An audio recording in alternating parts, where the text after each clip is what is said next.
बिस्मिल्लाहिर्रहमानिर्रहीम। अस्सलाम वालेकुम नादरीन, आप यूट्यूब चैनल देख रहे हैं। मैं इमरान खान हूँ। इस वक्त जो हालात हैं उनमें अडयाला जेल पे नज़र रखना बहुत ज़रूरी है और कल इमरान खान साहब की मुमकिना तौर पे मुलाकात हो सकती है उनके वकला से या दीगर लोग जो उन्हें मिलने जाते हैं, और अगर कल ये मुलाकात होती है तो चीज़ें बहुत क्लियर हो जाएंगी। देखें, कुछ खबरें जो हैं वो कुछ एक्टिविटीज़ ऐसी हुई हैं जो हमने आपको रिपोर्ट की हैं। सिस्टम खुद भी चाहता है कि तवज्जो लोगों की बटे, यानी वो ये चाहते हैं कि जो कुछ भी 26 तारीख की रात को इस्लामाबाद डी चौक में हुआ उसके बजाय लोग कुछ और डिस्कस करें। लोग डिस्कस करें कि इमरान खान साहब को शिफ्ट किया जा रहा है, लिहाजा इसके लिए एक कार्रवाई शुरू की गई और वहाँ पे ये बाकायदा अनाउंस किया गया, बताया गया। वहाँ पे अनाउंसमेंट तो नहीं थी, लेकिन वहाँ पे जो लीगल तरीक़ाकार है कानूनी, उसको अडॉप्ट किया गया और जेल के अमले को ये इन्फॉर्मेशन मिली कि अब इमरान खान साहब को मूव किया जाएगा। उसके बाद ये खबर बाहर आती है और उसके बाद जो इमरान खान साहब के साथ जेल में सलूक है वो भी चीज़ें रिपोर्ट हुई हैं कि किस तरह से उनको तंग किया जा रहा है। अब इससे तवज्जो बटाना भी बाज़ औक़ात मकसद होता है, यानी कभी गवर्नर राज की बात कर दी, कभी कोई और। लेकिन आज की मैं आपको खबर दे देता हूँ जो आज अडयाला जेल में हुआ। अडयाला जेल में काले शीशों वाली 2 फॉर्चूनर गाड़ियाँ आज सुबह यानी एतवार वाले दिन, एतवार को मैं आपको ये बता दूं कि कोई वज़ीर जेल खाना जात हो या कोई वज़ीर आला हो या कोई बड़ा जज हो या कोई सुपरिटेंडेंट जेल हो या ये आईजी जेल खाना जात हो, ये लोग तो जा सकते हैं। वैसे कोई मुलाकाती वगैरह एंटर नहीं हो सकते जेल के अंदर, ये बड़ी क्लियर है एक चीज़। अब हुआ ये है आज के दिन में कि 2 गाड़ियाँ जेल के अंदर दाखिल हुई हैं। इन दोनों गाड़ियों की तलाशी नहीं ली गई, इनको चेक नहीं किया गया।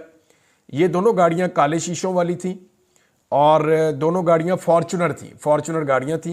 ये जेल के अंदर दाखिल हुई, इनके आने से पहले ही दरवाज़ा खुल गया था। ये रफ्तार के साथ अंदर दाखिल हुई गाड़ियां, इनको चेक नहीं किया गया। दोनों गाड़ियों के ऊपर नंबर प्लेट नहीं थी।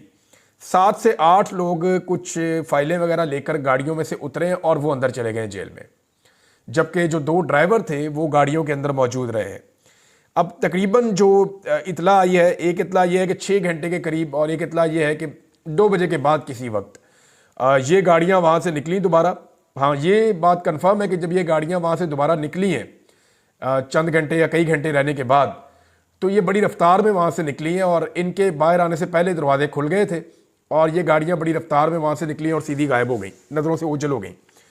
तो 2 गाड़ियाँ थी, दोनों फॉर्चूनर थी, 7 से 8 लोग थे। ये जेल के अंदर गए, इन्होंने छुट्टी वाले दिन किससे मुलाकात की, क्या बातचीत हुई, इसके बारे में किसी को कुछ पता नहीं है। जितनी इन्फॉर्मेशन थी उतनी मैंने आपको दी है कि 2 फॉर्चूनर गाड़ियां जेल में आई हैं और ये जेल का अमला नहीं है, ये बात मैं आपको कंफर्म कर रहा हूं। और ना ये एसओपी फॉलो किए गए हैं जिन एसओपी के साथ कोई जेल में दाखिल होता है। बहरहाल ये गाड़ियां आई, 7-8 लोग थे, ये अंदर गए, ये किसी को मिले या इन्होंने कोई कार्रवाई की, उसके बाद ये निकले और वापस चले गए। एक खबर और है जेल के हवाले से। जेल में एक नया एसओपी बनाया गया है कि इमरान खान साहब के ऊपर जिन ऑफिसर्स की ड्यूटी है उसमें असिस्टेंट सुपरिटेंडेंट भी है और डिप्टी सुपरिटेंडेंट भी है, जबकि 4 के करीब मुलाजिम भी हैं। अब ये जिन लोगों की ड्यूटी इमरान खान साहब के ऊपर है, नंबर 1 आधा ऊपर नीचे हो सकता है, इन लोगों के बारे में एक हुक्म जारी किया गया है कि 15 दिन तक ये लोग जेल से बाहर नहीं जाएंगे। यानी ये क्लियर कर दिया गया है कि जब तक इनकी ड्यूटी इमरान खान साहब के मामलात पे है तो 15 दिन तक ये लोग जेल से बाहर नहीं जाएंगे। जेल के अंदर ही एक बैरक का एक जगह है, उसको खाली करवा के इनकी चारपाइयाँ और बिस्तर लगवा दिए गए हैं कि जनाब आपने जेल के अंदर रेस्ट करना है। जेल के अंदर आपको पता है कि जैमर्स वगैरह चल रहे होते हैं, वहाँ से बाहर राब्ता भी नहीं कर सकते, सिर्फ इसलिए कि इमरान खान की कोई मालूमात बाहर ना आए। लिहाजा इन लोगों को बाउंड किया गया है कि ये 15 दिन जेल के अंदर रहेंगे मुबैना तौर पर, क्योंकि मुझे ये इतला मेरे एक सोर्स ने दी है तो मैंने ये आप तक पहुँचा दी है। अब नाज़रीन, वजारत दाखिला ने एक स्टेटमेंट बाकायदा पूरा दे दिया है इस मामले पे जो डी चौक में हुआ। उनका स्टेटमेंट कितना सच है और वो स्टेटमेंट के अंदर क्या कर रहे हैं और आने वाले वक्त में क्या करने जा रहे हैं, उस स्टेटमेंट से सारा अंदाजा हो जाता है। लेकिन एक चीज़ बड़ी क्लियर है कि इमरान खान साहब ने इसको फाइनल कॉल का नाम दिया था। फाइनल कॉल का नाम सुन के पूरी रियासत जो है उसको लगा कि इसको पूरी ताकत से कुचल दिया जाए तो दोबारा पाकिस्तान तहरीक इंसाफ की कमर सीधी नहीं होगी। और इसी बात को ज़हन में रखते हुए उन्होंने 26 तारीख को बदतरीन टॉर्चर किया, गोलियां चलाई और रियल बुलेट्स लोगों को लगी हैं। अब पूरा जुल्म करके भी देख लिया लेकिन मकासद हासिल नहीं हुए। ग्राउंड से जो रिपोर्ट्स आ रही हैं वो ये है कि पाकिस्तान के लोग ज़्यादा ताकत से इमरान खान के साथ खड़े हैं, वो इमरान खान को अब ज़्यादा पसंद कर रहे हैं और वो इसको एक ज़्यादती के तौर पे, एक जुल्म के तौर पे देख रहे हैं। खासतौर पे जो अली अमीन गंडापुर साहब ने स्टेटमेंट दिया और जो खैबर पख्तूनख्वा से जो रहनुमा है पाकिस्तान तहरीक इंसाफ के, इवन बहुत सारे पंजाब से भी, उनके जो स्टेटमेंट्स आए हैं उसके बाद उसमें कहीं वो शिकस्त खोरदा नजर नहीं आ रहे।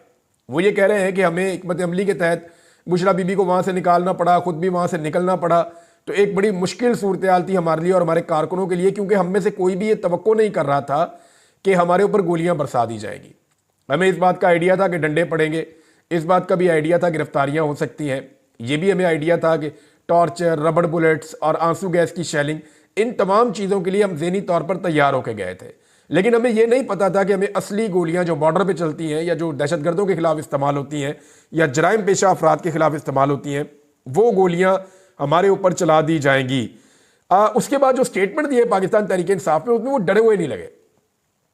और जो जख्मी लोग हैं, जब उनके आगे माइक किया जाता है, वो कहते हैं जी हम दोबारा इमरान खान के लिए जाने के लिए तैयार हैं।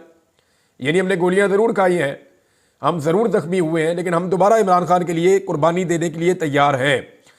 तो ये जो कुछ भी हुआ, इसके बाद जो एक मकसद था कि पाकिस्तान तहरीक इंसाफ को पूरी तरह ऐसा क्रश किया जाए कि दोबारा ये कभी ना आए, क्योंकि देखिए PMLN या पीपल्स पार्टी अगर ये चैलेंज करती है कि दोबारा आकर दिखाओ, तो उन्हें वो अपनी पार्टी के हिसाब से इसका एस्टीमेट करते हैं।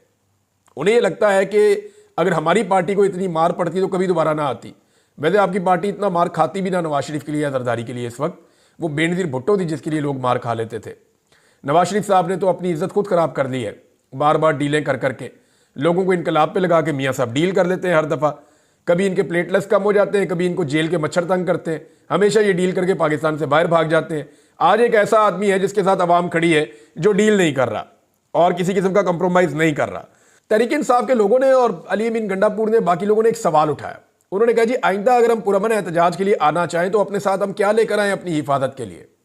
यानी इससे पहले तो वो अपने साथ झंडे लेके आते हैं, उनके डंडे, इसके अलावा वो पत्थर मार लेते हैं, इसके अलावा वो गुलेले उनके पास देखिए बाज़-औक़ात, इसके अलावा पाकिस्तान तहरीक इंसाफ के लोग जो हैं वो मास्क पहन के आते हैं, नमक लेकर आते हैं, पानी लेकर आते हैं, ये चीज़ें लेकर आते हैं आंसू गैस की शेलिंग से और टॉर्चर से बचने के लिए। अब इस मरतबा जब वो आए तो वो अपने साथ क्या लेकर आए, उन्होंने ये सवाल पूछा है। और अली अमीन गंडापुर ने तो कहा कि देखें जी गोली चलती है तो फिर हम क्या करें, फिर इसके अंदर हम फिर गोली चलाएं हम भी। तो इस तरह की बातें जब पाकिस्तान तहरीक इंसाफ के लोगों ने की है, इसका मतलब है वो डरे हुए नहीं हैं, वो निज़ाम को ये बता रहे हैं कि वो पीछे हटने के लिए तैयार नहीं है। अच्छा, एक और जो है वो एक खबर, और शुदनी में इसको कहूँगा, एक छोड़ी गई है और एक खबर अब दोबारा फैलाई गई है और ये हर तरफ चली है खबर। उसमें कहा गया कि जनाब इमरान खान साहब के तो एस्टेब्लिशमेंट के साथ मुज़ाकरात हो रहे थे पार्टी के, और पार्टी और एस्टेब्लिशमेंट आपस में एंगेज हो चुके थे, और जनाब बीच में जो है ना वो इमरान खान साहब ने 24 नवंबर की कॉल दे के और डी चौक जाने का सारा मामला करके ख़राब कर दिया। और बीच में भी मामला ठीक होने लगा था, लेकिन ये डी चौक जाने की जिद ने सारा मामला ख़राब कर दिया। तो मैं आपको फैक्ट बता देता हूँ। ये बात है 25 मई 2022 की, जब इमरान खान साहब ने कॉल दी थी इस्लामाबाद डी चौक आने की। तो उस वक्त इमरान खान साहब को तब भी ये कहा गया था कि अगर आप ना आते ना तो आपको इलेक्शन मिल जाता। हालांकि उसके बाद भी इलेक्शन नहीं मिला। फिर यही बातें जो है वो 2022 में इमरान खान साहब ने अक्टूबर और नवंबर में जो लॉन्ग मार्च किया उसमें भी कही गई कि अगर इमरान खान साहब ना आते तो इलेक्शन मिल जाता। हालांकि इलेक्शन देने का किसी का कोई इरादा नहीं था। 9 मई के बाद भी इसी तरह की बातें की गई कि जनाब ये तो इलेक्शन आने वाला था, ये तो इन्होंने गलत कर दिया। और उसके बाद जो है वो अब दोबारा वही बातें की जा रही हैं कि जनाब हम तो इमरान खान साहब के साथ बात करने को तैयार थे, तो इन्होंने एहतजाज का रास्ता इख्तियार कर लिया। तो मैं आपको क्लियर कर देता हूं कि इमरान खान साहब को ये निज़ाम कभी भी बाहर नहीं आने देगा अगर इमरान खान साहब डील नहीं करेंगे तो। ये मैं आपको क्लियर इसलिए कर रहा हूं, इस जुमले को दूसरे जुमले के साथ मिलाकर देखिएगा।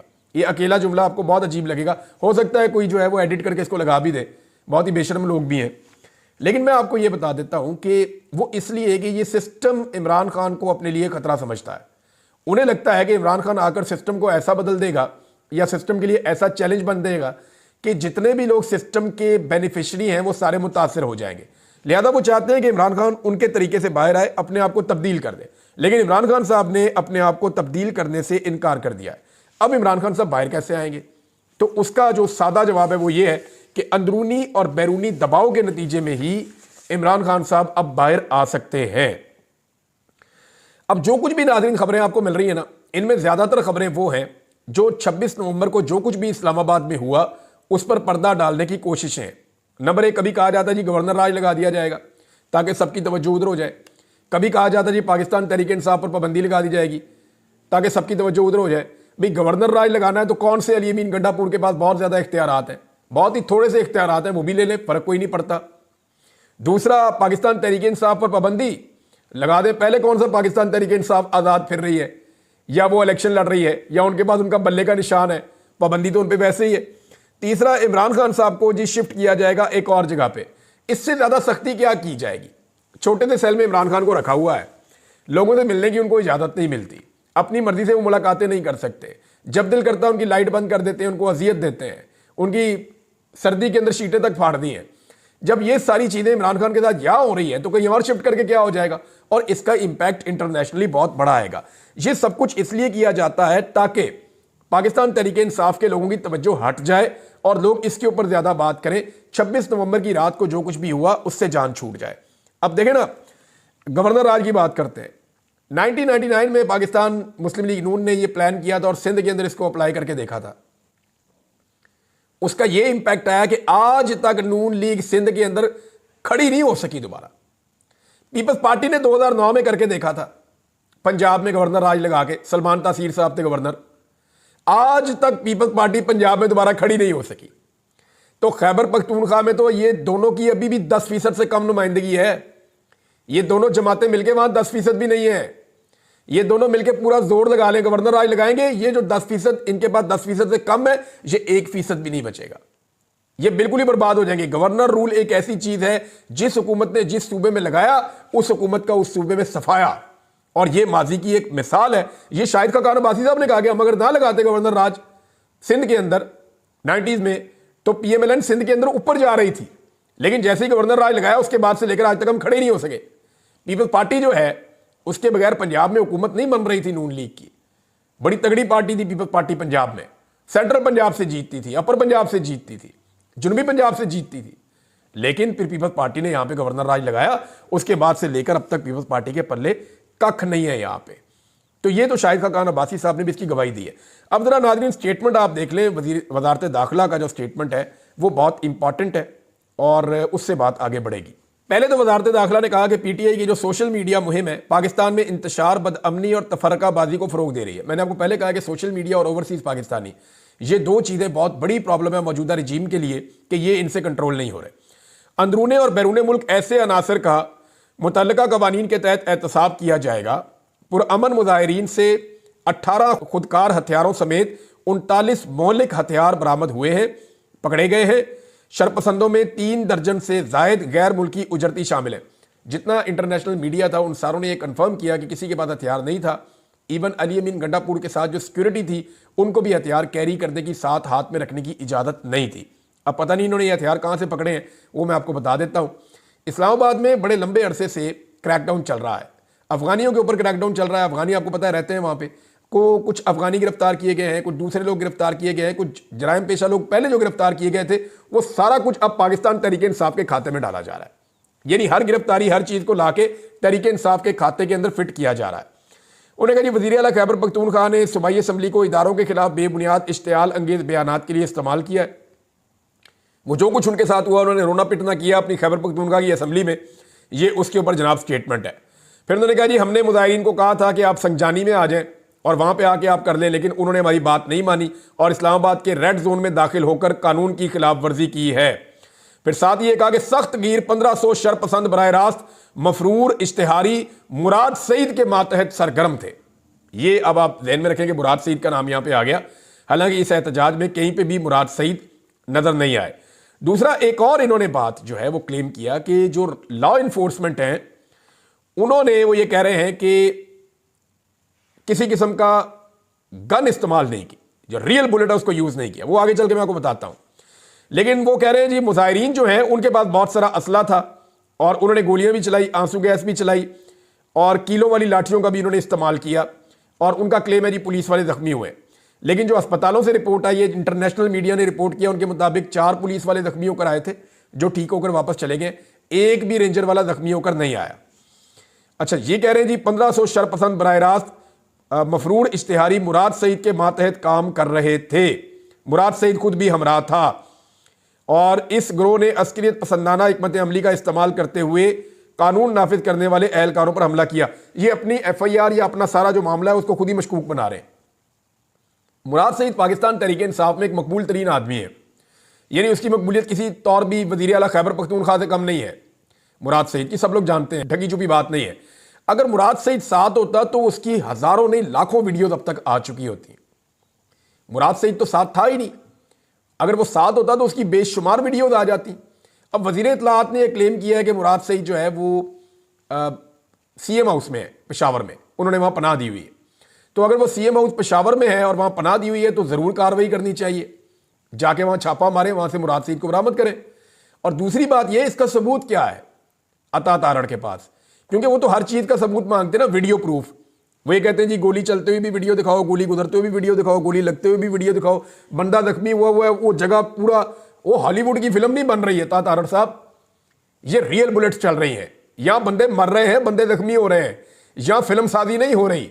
आप पता नहीं कौन सी दुनिया में रहते हैं। बहरहाल उन्होंने ये कहा कि ये मुराद सईद जो है वो वज़ीर आला हाउस खैबर पख्तूनख्वा में है, तो ठीक है, वहाँ जाके मारें छापा, अटैक करें, मुराद सईद मतलूब है, उसको ढूंढें वहाँ पे जाके, अगर मिल जाए तो पाकिस्तानियों को बताएं कि जनाब वहाँ से मुराद सईद मिल गया है। और मुराद सईद के बारे में कह रहे हैं जी ये साथ आया था। अगर ये साथ आता तो ये जितने जालिम है ना पाकिस्तान तहरीक इंसाफ के लोग, उसकी इतनी फोटोएं बनाते हैं और इतनी वीडियोस बनाते हैं कि कोई सोच भी नहीं सकता।